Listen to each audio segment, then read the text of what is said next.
The weekend's upon us again, and you are welcome. This is where all the ideas and all the policies and everything else in between that does concern the market comes to the fore. Ladies and gentlemen, you are watching Market Insight, and I'm totally excited about the weekend. I'm pretty sure that you are too. It gives you that opportunity to, let your hair down, kick your shoes off, and do something that essentially takes care of your mind, body, and soul.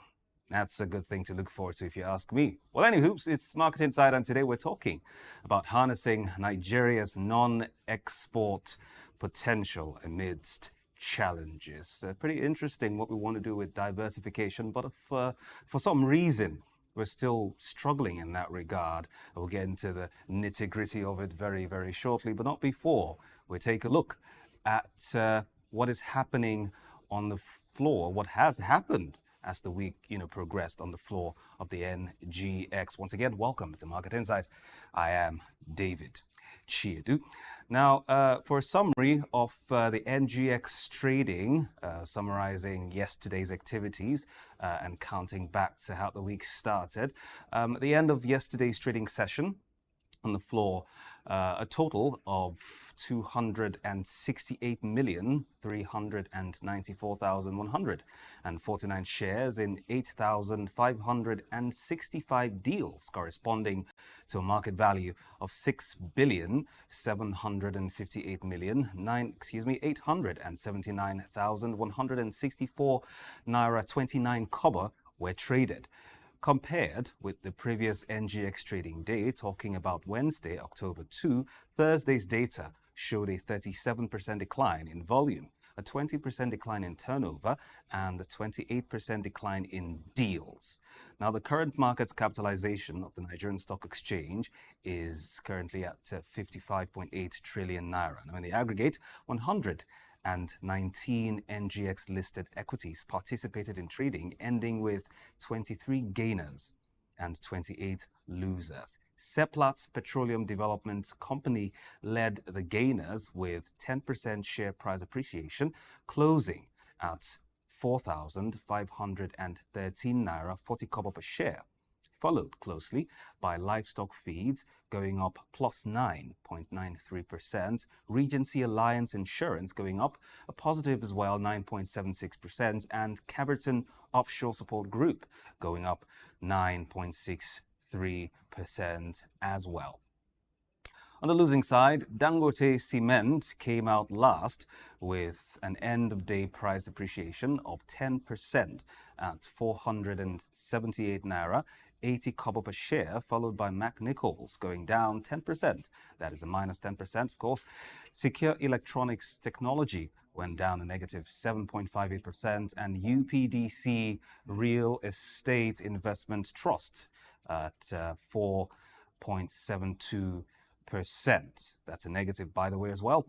United Bank for Africa recorded the highest volume of 37.1 million traded shares, followed by Zenith Bank, 19 million, Deep Capital Management and Trust at 13.9 million, as well as Sterling Bank, accounting for 13.1 million.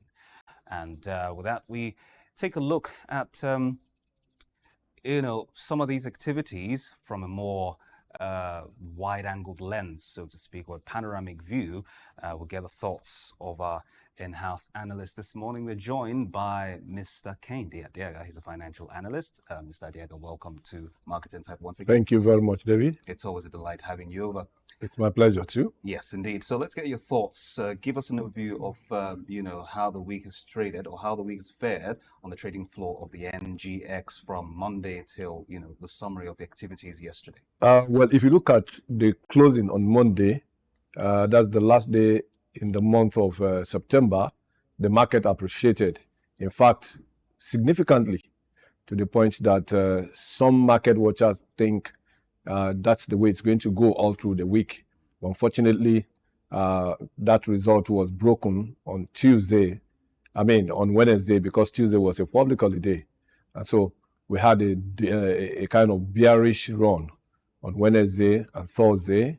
Of course, today the likelihood of the market appreciating because of information that are available in the market space. And so investors who may have been there, who may have keyed into the performance of the market, would have taken advantage of the low price. And of course, also is the fact that some investors want to take position because of the profit takings by others who are selling off, who had made profit before now. So it's a mixture of both ups and downs. We are likely going to be seeing the market closing either up when compared to the previous week's trading figure, or down when compared to the previous week's trading figure. Depending on where the pendulum swings, the markets may go up and may come down. There's no one that can predict whether the market will be up today or down. If there's anyone who could do that in the market, it would have been seen as an insider trader, meaning that such person would have had some information that others may not have. So, but the market is a place where you have information real time at the same time for every traders.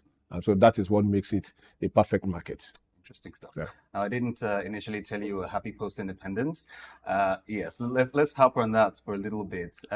It's been 64 years so far, but we're not going to go as far back as 64 years. Let's take it from where we returned back to democracy some 24 years ago, 25 years ago, as it were. Yeah.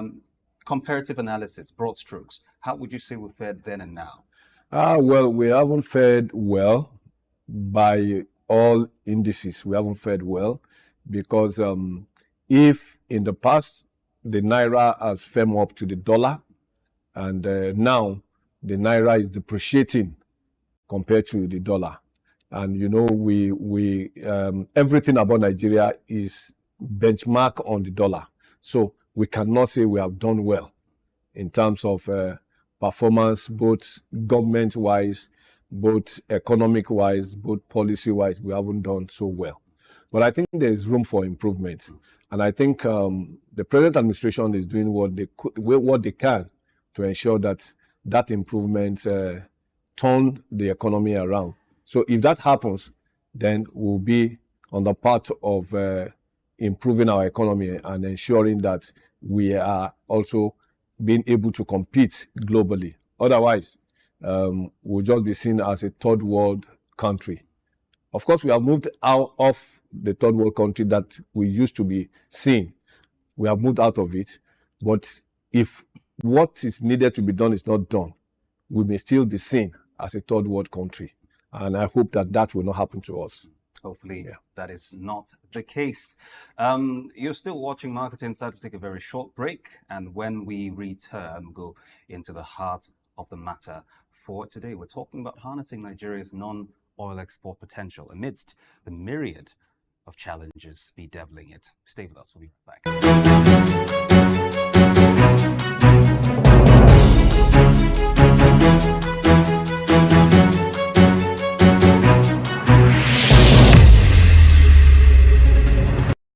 Welcome back. You're still watching Market Insights on Souq News Television.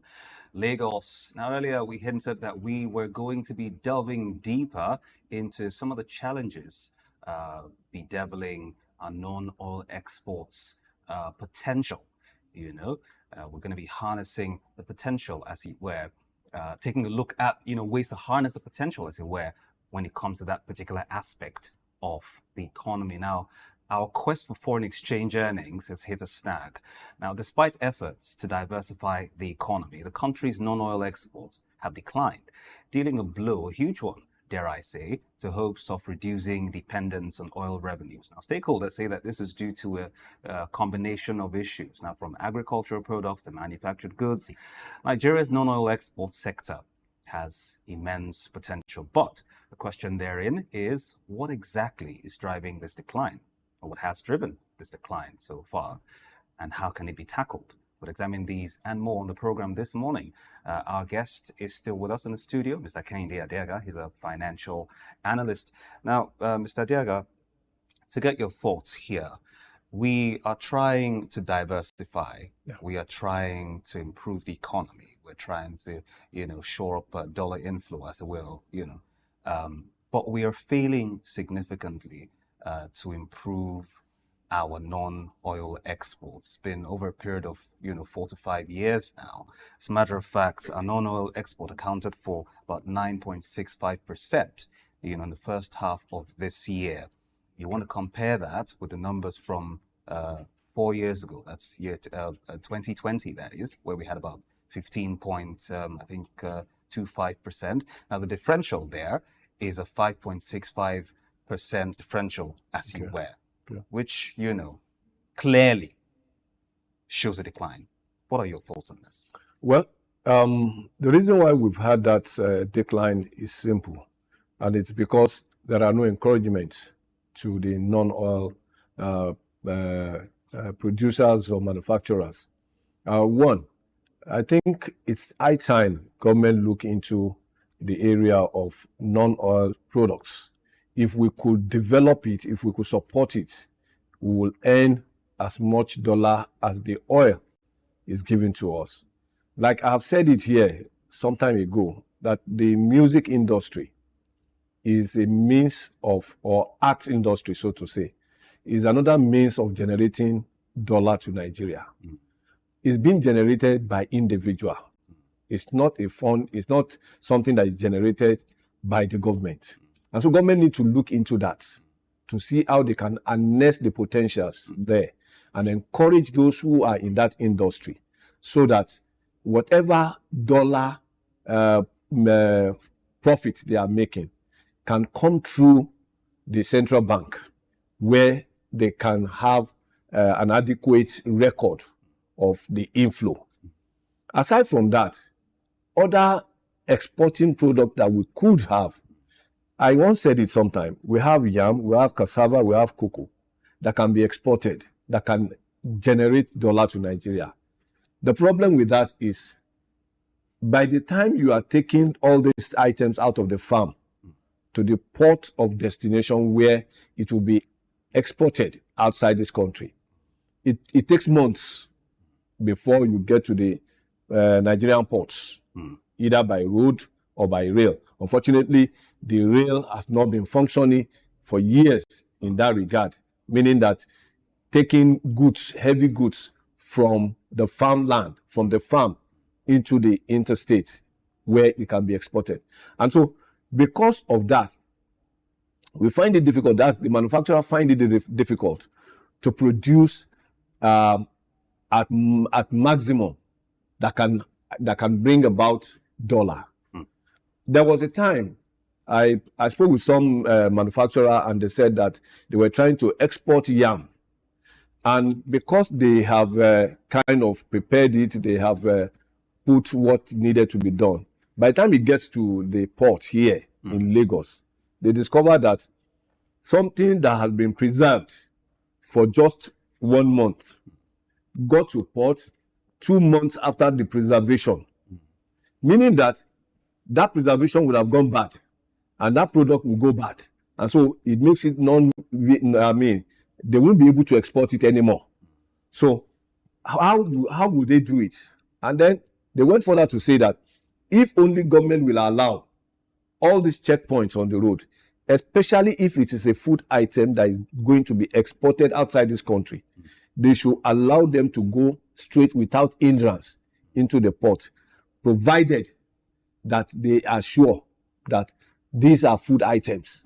But the problem we have with that is this: Nigerians who are exporting such things have added other things to it, like contrabands that are not supposed to be, drugs. You see them hide them under food containers to be exported. And this is the reason why you see roadblocks where customs are even on the road checking containers. That is not supposed to be. Their function ought to be in the ports. At the port where they will check and do everything, are certain to be sure that what they claim that is on the paper is what is contained in the container. But you see, I don't know how we can resolve this.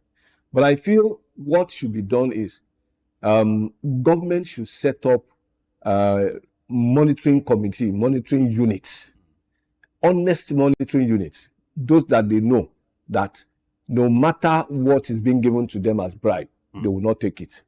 And those ones also must be well taken care of by government, so that in the event that somebody wants to bribe them to get away with certain things that are not supposed to be, they will not allow it. So if we can get our goods from the farm to the ports, and it can be exported at a very low time, it will help us. Because if you preserve an item for 1 month, believing that it will get to the destination in the same period of 1 month is better. Because by the time it leaves here and it gets to the destination of export, they look at the quality and the quality of such item. It is then that they can say, okay, this can fetch us this. But when something is being exported and it gets to the country of destination, and they discover that some had gone bad, naturally, what comes after that is to say everything that has been exported is bad. And so when you export such thing, you know how much it will have cost you to export it. It means what you have used to put it together has gone down the drain. And who pays for that? You can imagine if the manufacturer or the producer or whatever had gone to bank to borrow money. So that is another part of the leg of the problem. Now, I'm going to take you up on that part, borrowing. Now, some stakeholders have pointed that as one of the problems. They talked about inflation, high cost of borrowing, depleting and depleted infrastructure across the board, and some anti-business, let me quote that one right now, anti-business activities or anti-business regulations by some MDAs whose purview, covers the export value chain. What are your thoughts on this? You see, in fact, sometimes I look at Nigeria and I feel very bad about the way we operate. Banks that are supposed to provide funds to support small and medium-scale enterprises, hardly would you see them do that. We can count on our fingertips how many banks are really supporting this. And in a situation where they had not been supported, because they needed to be in business, they would take a fund that is high rates, that they know that even after said and done, they may not be able to recover. But because they want to continue to be in business, and naturally that will it will translate into the price of that goods. So I think about this time, if government want to be sincere, government need to say, banks, of course, I thank God that a bank MD did say that recapitalization is not the only thing that the banks need now, but that how they can collaborate and support the small and medium scale to grow the business. So that means that they also are looking into how they can grow the small and medium scale businesses, because some developed countries that had developed now, they develop their small and medium scale businesses to the point that some got 0% fund loan, and with that they could produce and they can sell at a cheaper rate. I remember I had said it in the studio before that if a small business enterprise is given a loan at 0%, such company also must be monitored to ensure that the loan he got or she got is utilized for the purpose. Otherwise, you see some people collect loan and divert it into another thing. In the process of diversifying into another thing, it hampers or affects the main business they wanted to support in that regard. So there is a need for a stringent measure to ensure that whoever defaults in that area of loan or support from either government or from bank, such person is dealt with. And you see, if people are not dealt with, it will not serve as deterrence to others. It is when people see, like we've had, and so much money has been recovered from looted funds, from this, from that. How many people have been penalized? Or how many people have been jailed for that? Or how many of them have been publicly prosecuted? With this, even yesterday, one news came out again from the ICPC that a tune of, I think, 13 billion. That amount was, discovered. And nothing was said about whom custody was. Yes, you get it. So these are some of the things. Until we penalize people, until people are jailed for misappropriation, for default, for embezzlement, we cannot get it right. Because developed countries, the moment you misbehave, the punishments are there. It's not a punishment. There is a case of the one that is trending right now, where somebody is supposed to be in prison and is kept in another place. You get it? And so, if not that story came out, who would have known? Of course, some people already know that some people, personalities, if they are jailed and they are supposed to be in prison, they are not in prison. They are kept in another place where they enjoy all throughout the period. So, you see, in that situation, how can we correct what is wrong? It will be difficult. So, penalty, once there is a penalty for something, let it be publicly seen as being executed. I remember some years back, where any armed robber that is caught is taken to his or her houses where he or she lives and is publicly disgraced or executed. That stopped the robbery. That stopped people going into robbery, because they know once you are caught, they take you to your father's house or your compound or whatever to say this person has been caught, is an armed robber, and is going to be publicly executed. So parents are monitoring their words, are talking to their words to ensure that, look, don't bring a disgrace to us. In that case, it has cost us, it has made others to sit right. Consequences. The consequence, exactly. All right. So now, we need that. All right. Now, still towing this line, it's dealing a huge blow to confidence in businesses, as it were. It's been a decline in that. As a matter of fact, a lot of businesses, according to the NBS, by the way, were reported to have had about 49% decline. Yes, a 49% decline, as you were. Inflationary pressures are forcing, a decline in output, as you were, especially in the retail sector, most importantly. And let's contrast that to what happened last week with the CBN. They went the hawkish route, increasing, as opposed to what many thought was going to be, the converse, in that particular decision taken by the MPC. So the question at this point in time is, as most experts have said, most stakeholders have said, there would be more, there would be tougher times, as it were, for business. So the question is this really, really something that we need to start, making concerted efforts to prepare for? Are times going to actually be worse than they are right now? Do you share the sentiment? What are your thoughts? At this point, we need to be realistic about everything that is happening in Nigeria. The economy has gone bad to some extent before now. And of course, this present administration is saying they are trying to revamp the economy. As much as they are trying to revamp the economy, the process of revamping the economy, they have outlined it. How many people understand the outline they have given? It is when we have an understanding of where they are going that we can see truly the government is serious about it. But a situation where you have a plan and majority of Nigerians don't understand the plan you have, it will be extremely difficult for you to achieve it. Because for you to achieve it, it is these same Nigerians that will work together with government, regardless of which parastatals, ministry, or department. In as much as it is Nigeria, policies are made for Nigeria, and the policies are implemented by Nigerians. So they need to understand all that. Without that understanding, it will be extremely difficult to achieve it. And so what is needed is for government, like an economist once said, let me say, Mr. Adeaga, did say that as much as the government is doing more, not that much is known or seen by Nigerians. So that government now need to come out to showcase what it is doing so that people will know where they are going. I know that it's part of which they are trying to support the small and medium scale businesses, because they have seen that is where the economy, that is where the employment is, that is where the growth is.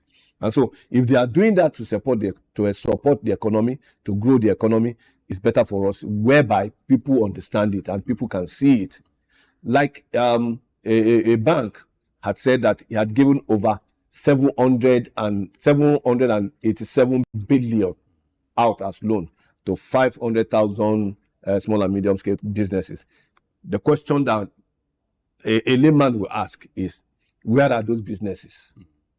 Is it located in one state, or is it scattered all over Nigeria?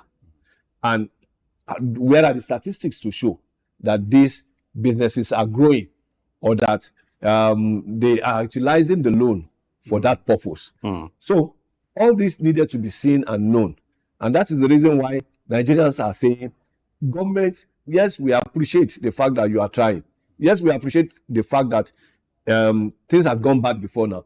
But let us see the reality. Let us see the sincerity in you, that you are ready to do it in a manner that will help and will bring trust back to Nigerians. Without that, we're going nowhere. Like the issue of loan, it is when banks are able to give out loan. But again, there is a caveat. If you collect loan, it is a loan. You should know it's got to be returned back. So, and when you utilize it in a manner at which you wanted it. Otherwise, I mean, for instance, feasibility studies are done to say, okay, I want to go into this kind of business. How do I achieve this? How much would I need to expend on this to get this? So if you already have those things, and then you are able to access the loan, and you deploy it for that purpose, definitely. Of course, there could be ups and downs, but you will still arrive at a better situation or position, as against just collecting and then sit back and squander the money. You spoke about knowledge earlier. Yeah. Part of an attendant issue with regards to that has seen stakeholders citing a lack of understanding amongst non-oil exporters, as you were, saying that they, lack the requisite knowledge and network to succeed in the, sector, which has played a very, very huge role to the decline that we see. Do you share this? Do you agree with this assertion? Yes, I agree with it, because you cannot do what you don't have a knowledge of. If you want to go into farming, you must have a knowledge of what it takes to be a farmer. What are the necessary things, tools that you need to start up? For instance, somebody approached me to say he wants to go into piggery farming. And I said, well, it's a good business, but you must have the capital. Because I had done a research, I discovered that piggery farming, pigs give birth 3 times in a year, every 3 months. So if that happens, it means if you have 3 giving birth every 3 months, you have the ability to sell, you have the ability to increase, you have the ability to get more. So if you already know that, then you can project into how much would you need to sustain such a business. And then by the time you start, don't be the type that will just start making profit and taking all the profits and squander. But you should be somebody who will take the profit and keep some aside for growth. The profit that you are making is for future. In the event that there is a crisis or there is a problem, you can deploy that profit into supporting what is on ground. Otherwise, it's nothing.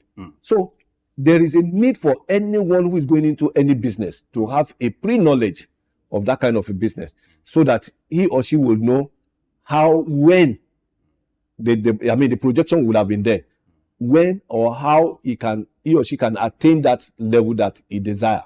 Otherwise, you just discover that you go into a business, under a few periods, you are down. And that's the more reason why the small and medium scale businesses must be well monitored. They shouldn't just be allowed, giving loan and just allow them to go like that. I know of a bank that gives out loan to small and medium scale businesses, but they go with them.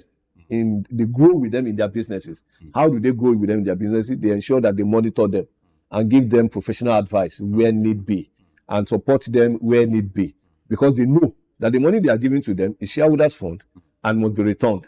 And in the event that this company or this small business that came to raise that money from them default, it will affect them. So they don't just give them money and leave them like that. Now, who does this behoove on? On whose shoulder does the onus lie? Is it the stakeholders playing in the sector, or the regulators or some other party responsible for this skills gap or this knowledge gap, as you were, who is supposed to You say educate these people? It's a combination. If I'm to go into a business, I probably would have had the knowledge about it. The bank may not have that knowledge. I needed to explain it to them.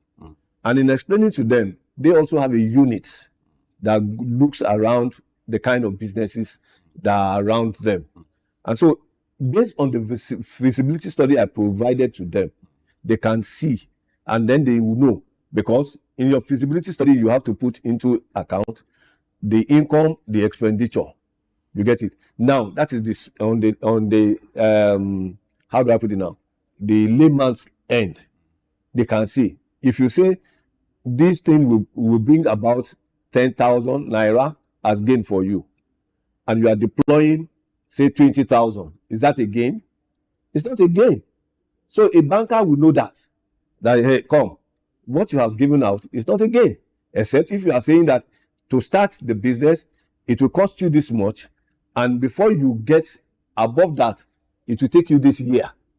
With that, they will know you have done a projection that you already believe that there could be ups and downs. So they can also advise you in that regard to say, all right, what we'll do is we'll give you this money bit by bit so that you don't necessarily have a failure. And they also will be part of those who are marketing you. Because if you give, like the exchange where companies are being listed, that's why you see the exchange go on roadshow before now. They go on roadshow, regular roadshow, to project companies that are listed on the exchange to the outside world, so that whoever wants to come in will see the support of the regulator, and they can say there is authenticity in that. But whereby the exchange sit back and say, oh, they've been listed, they don't have anything to do, it then means that whoever wants to get information about such company, if they access the exchange will not have any information to give, and it will affect them. But because they are part of them, they know that they cannot fail like that, and the investors already have confidence in that. That's the same way businesses should go.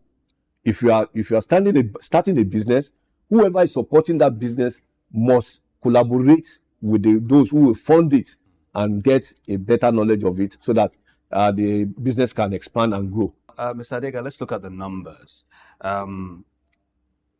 Total of 211 different products were exported during this period under review, as you were, with cocoa beans, fertilizer, and sesame seeds as the top three products, with a contribution of 23.18%, 13.78%, and 11.4% respectively of the total non-oil exports for this year.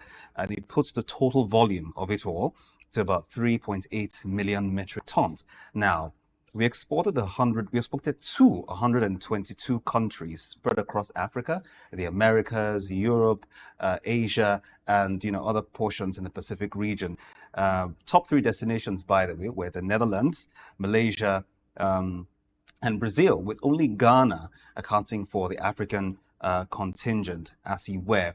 Now, apparently, just looking at all of these and the numbers therein, it's indicative of the fact that there is a shift from the traditional agricultural commodities to the more semi-processed and manufactured goods, as you were, which then again reinforces the idea that our success, more or less, to use that word, lies in the non-oil sector, as you were, a non-oil export sector. Let's take countries like the Netherlands, for instance, which one of their major exports is dairy. We have livestock. And I'm wondering, as a layman, why we haven't been able to, harness things like that. So putting all of this in perspective, it appears we haven't properly managed or properly optimized what we have well enough. So why is this, and what do we need to do to break this hex? Well, the reason why we've been having challenges or issues in that regard can be attributable to lack of knowledge, number one, lack of support, and lack of interest. Because in anything you do, if you have knowledge, if you have support, if you have interest, definitely it will strive. I do the analysis this way. Knowledge means that you know the beginning and the end. So the failure is not part of your thinking, but progress. Then if you have support, it means that everybody who is supporting you already know that there is an achievement or there is a benefit attached to that thing that you are doing. And so that's the reason why they are supporting you. And then the third part, which is the funding, it's also part of saying, oh, we believe in this thing you are doing, so we are ready to support you financially.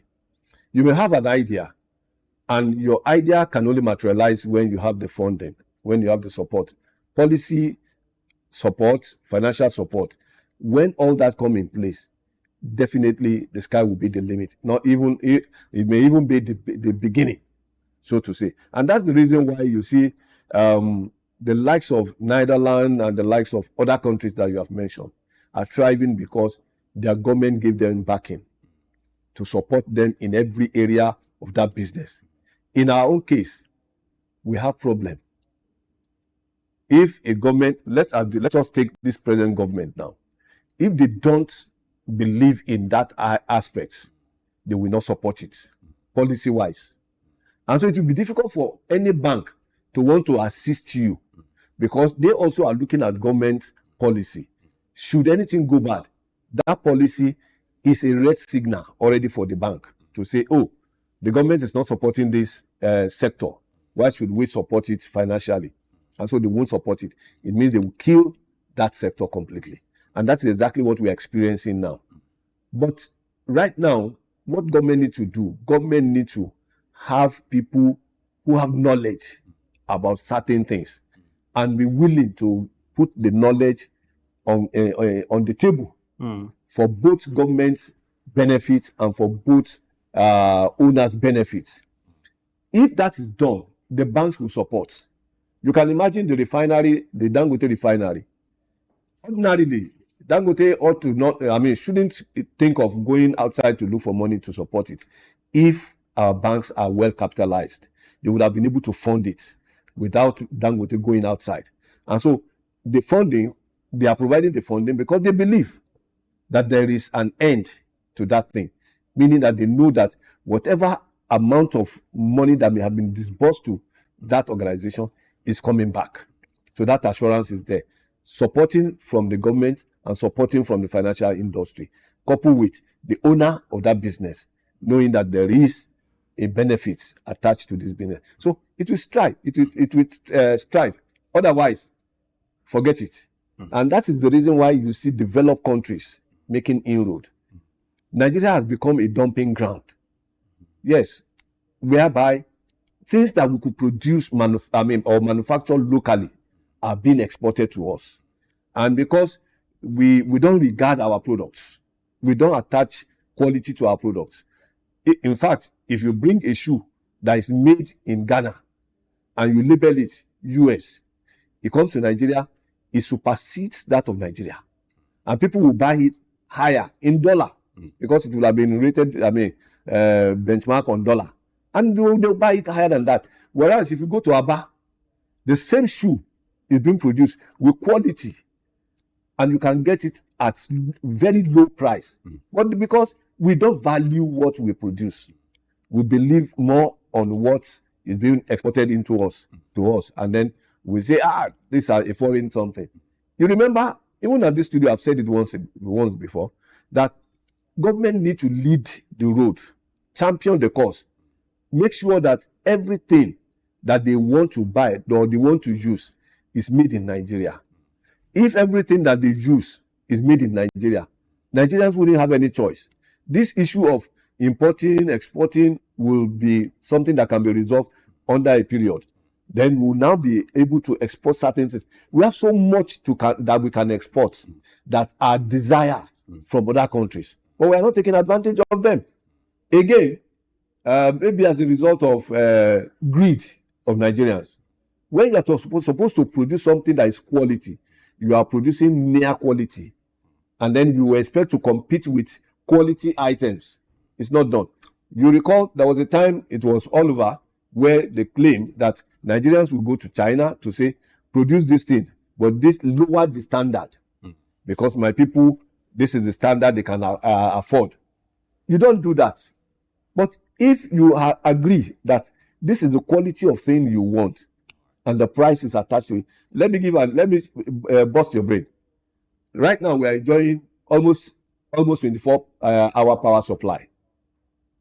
Do you know that some people are complaining already? Absolutely. The ones subscribed to Band A. To say, oh no, this thing is taking our money, blah, blah, blah. And I was like, if something is made available for you, would you not be ready to pay for it? If you don't want to pay for it, it then means that you don't want that thing. But in the bid to, make it readily available, if it is outside the, reach, when you're talking about affordability, right? The affordability of the regular person. Let me tell you. How then do they afford it? The affordability you are talking about, what they are being supplied is like a card. You use phone every day. You don't just call anyhow because you want to maximize the service in there, the money you have in there, isn't it? So it's the same way. If you are put in band A, let's assume you are put in band A, and you have a refrigerator, you have fan, you have TV and everything. You don't necessarily need to use all this at the same time. You space it. By the time you space it, you will have more units in your card. Because otherwise, we need to be educated on this. Otherwise, we say, no, all right. It's expensive. I'm smiling right now because, I know exactly how much I have to spend in that regard. I don't know if you're subscribed to Band A, but of course, you probably had the same, you probably have had the same experience. And Nigerians, generally, the ones who are subscribed to that particular band are the ones who aren't particularly finding it funny at this point. But away from that, as we wrap up very quickly, now we have, the exporters trying to reach a global market through about 19 exit ports, as he were, including the seaports, the airports, and the land borders, as he were. But we have almost 100% of these going through the seaports, particularly in the southwest and the south-south. Specifically, 95% of them are going through the seaports.